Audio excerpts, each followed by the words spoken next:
কথায় আছে বাঙালির 12 মাসে 13 পর্বেন, আর হবেই না বা কেন? বাঙালি বলে কথা, খুব গর্ব হয় কিন্তু কথাটা বলতে, তাই নাকি? আর এই দেখো, চৈত্র মাসে সেল, বাঙালি হয়ে কিন্তু গুঁতো একটু তো খেতেই হবে। যতই হোক বাড়ির জন্য হচ্ছে বেড কভার, তারপর তোমাদের বেডশিট এগুলো সব নিতে হয়, তারপর টেবিল ক্লথ, অনেক কিছুই থাকে যেগুলো কিনা বাঙালিরা এই দিনটার জন্য অপেক্ষা করে থাকে। আর সেলে তো একটু দেখতেই লাগে যে কী পাওয়া যাচ্ছে না পাওয়া যাচ্ছে। এখানে শাড়িগুলো বেশ ভালো লাগছিলো, 300 টাকা করে সব শাড়িগুলো দিয়েছিল।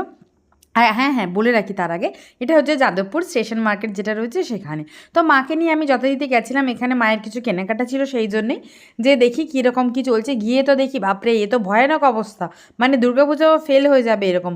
যতই হোক বাঙালি বলে কথা, মাকে বললাম ঠিক আছে, বয়স হয়ে গেলে কী হবে, কিন্তু একটু ধাক্কা তোমাকে খেতেই হবে।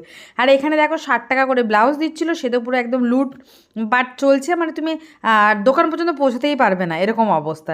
যাই হোক, এরকম ধাক্কাধাক্কি করে অবশেষে আমরা বাড়ি চলে এলাম।